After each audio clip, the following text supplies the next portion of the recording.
The year is 1984.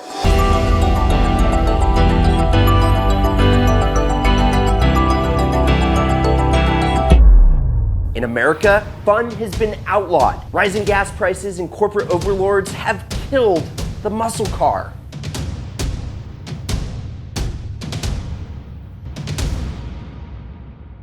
And when you think of Buick, you probably think of this, or this, or this. But actually, Buick hasn't always been lame. There was a time. It's in the darkest of times that we find the most unlikely of heroes. Heroes that dare to kick aside convention and, like a man crawling through air ducts barefoot, rise to the top using ingenuity and skill rather than just brute force. In the 80s, that hero was Buick.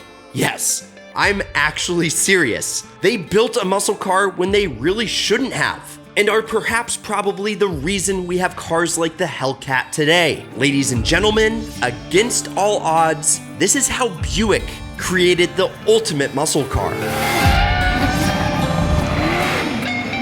Hey you, yeah, you. We're talking about a very rare car and something that is a major part of car history. A car that, I you not, you can enter to win. For real, I'm super excited to announce that today we are working with Omaze to offer you the chance to win a 1987 Buick GNX. Not to mention that this sweepstakes supports a great cause, the ACLU. You want to know who's going to defend your right to repair your car or stop idiot politicians from banning all tuning? It's the ACLU. You should care about them. So go to omaze.com/idealcars to enter for your chance to win a Grand National Experimental. And this is the real thing, the genuine article, as in number 51 out of only 547 ever made, with an estimate retail value of $185,000. And that Turbo V6 is quite the engineering marvel. Plus, with only 2,000 original miles,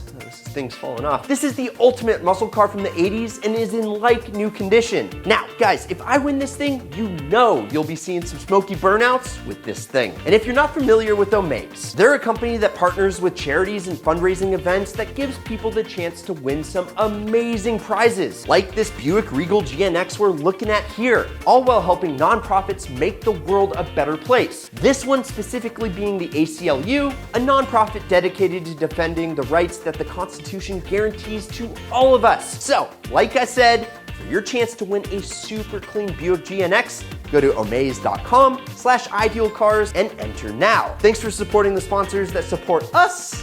All right, back to the show. Pretty sick, right? I mean, that is a super special car. But let's talk about how it all began and why you should care about some old Buick.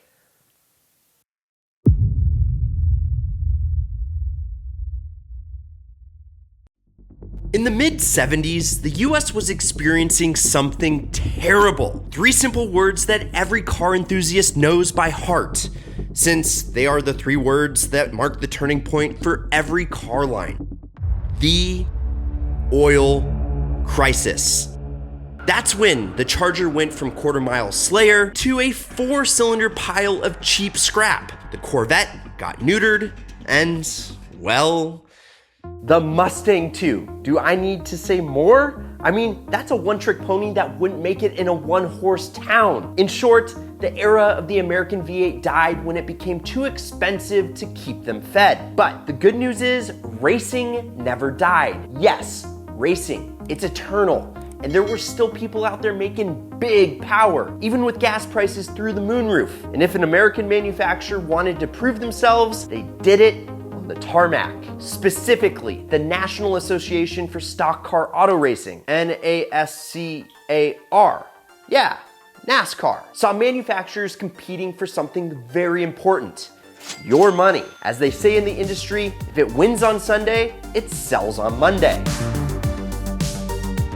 In 1981, a soon-to-be legend named Richard Petty was winning on Sundays, and that gave General Motors a leg up on selling their boxy, kinda boring-looking G-body cars, since the King drove a Buick Regal, which is one of those G-body Chevys that was made to be more aerodynamic. And that is because, long story short, GM had no clue what to do with Buick. But let me back up a little. In the 70s, GM had a ton of brands under their umbrella. GM's luxury brand, Cadillac, was the top tier. Then they had Chevy and GMC for trucks and basic vehicles, with Pontiac as their brand aimed at the young and reckless, and Oldsmobile aimed at old people and their parents that wanted luxury but couldn't exactly afford Cadillac. Floating somewhere in the middle of the sea was Buick, who in the late 70s was just sorta there, primed and ready for someone to really put the ick into Buick. And since all the brands made basically the same car, collectively known as the G-body cars, there wasn't much incentive for people to buy a V6 Regal instead of, say, much better selling Monte Carlo or a more powerful V8 Cutlass. When Richard Petty started winning races in one of those Regals though, GM, they saw an opportunity. In 1982, they took 215 Buick Regals and turned them into Grand Nationals, which meant basically they got some fresh wheels, a boosted paint job, and some slippery aerodynamics. You know, like the NASCAR Winston Cup Grand National Series, where the king was dominating the Regal stock car, but they weren't all that special. In fact, only 35 of the original Grand Nationals were even turbocharged. The rest were these V6 pigs that could barely get out of their own way. Believe it or not, the marketing gimmick worked though. And in 1984, the Grand National was back. This time, it performed as good as it looked. It came in any color that you wanted, as long as it was black. And it only had one engine option, a turbocharged 3.8 liter V6, with this fancy new thing that they called a computer-controlled ignition and sequential fuel injection. Yeah, I know that like all cars on the road today have ignition coils and fuel injection, but just like making a living from being an influencer in the early 80s, that was unheard of. What that meant was that this black V6 Buick was as fast as a V8 Camaro, and it was even nipping at the heels of the Holy Grail Corvette. In 1986, the Grand National got another upgrade. Not only were they good for 235 horsepower, up 35 ponies from the original run, but with a better transmission, they weren't just keeping up with the V8s anymore. Oh no. They were passing them. And not only was this blacked out luxury car looking to overthrow the Corvette, but it could keep up with the Lamborghini of the time in the quarter mile. The muscle car, it was not dead. And the idea of a muscle car is really simple. You take a comfortable car, give an engine with a ton of horsepower, and, well, that's it. The dictionary specifies that it has to be two doors, and the encyclopedia says it has to be American. And, well, I disagree with both of those, but I'm not here to argue. What I am here to point out is that going into the 1980s, the muscle car was on life support. Then, Buick kicked it into overdrive with a high-performance two-door sedan with a really powerful for the time engine, and people were tripping over each other to buy it. The final year of the Grand National was 1987, which is a fantastic year. And in order to send it off, they took 547 of them, shipped them off to McLaren, the North American one, not the British one, told them to do their thing, make them the fastest American road car, period. And these 547 Grand Nationals got the works. New fatter wheels and tires, fender flares, functional louvers on the hood, a better intercooler, and most importantly, a custom-made high-performance Garrett turbo. They were dubbed the GNX, standing for Grand Sport Experimental, and they painted them bright pink. Nah, I'm just kidding. They were, of course, even more blacked out. And they got a snarly dual exhaust so that everyone else knew what they meant. Business. Now, when the GNX rolled off the line, it was propelled to 360 foot-pounds of torque and made 276 horsepower. And yeah, that may not seem like a lot to you folks today, but let's put that into perspective. The Ferrari 328 GTB made about the same horsepower from a V8 and 130 less foot-pounds of torque. The GNX could spank it down the straight.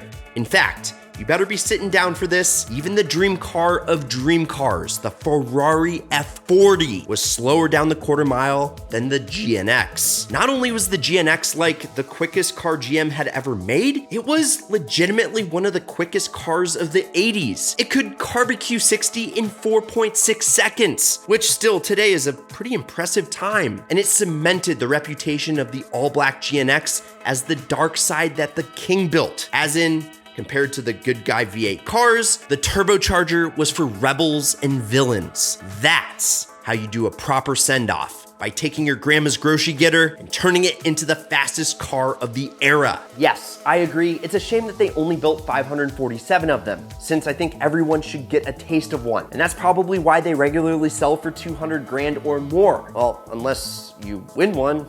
Hint, hint, hint, hint. In the end, well, you guys know the story. The Regal became a front-wheel drive disgrace. GM lost their minds and killed off Oldsmobile, Pontiac, and Saturn. And they still don't know what the hell to do with Buick, except use the brand to sell cars to China. But the spirit of the GNX lives on, a company that no one expected to build one of the best muscle cars ever. And to do it, they completely broke the V8 mold. It used modern ideas to go fast, and everyone else was forced. Get it? Forced like forced induction? To play catch up. Ford was forced to switch from their Iron 5.0 to the overhead cam modular. Everyone had a turbocharged car in the 2000s, and many still do. And we finally figured out how to overcome the stupid oil crisis and get back to slaying tarmac. Hey guys, can I ask you a favor? Subscribe to Ideal and don't miss any more content like this that we're pushing every week. Whether it's a deep dive into the nuts and bolts of things on launch control, epic car stories and history like this one here on Overdrive, things that you didn't know you needed to know until you needed to know on blinker fluid, or our list videos over on Idealist. There's something for everyone, so please go check it out. And until next time, I'm Brad, and promise me one thing, keep living the ideal lifestyle.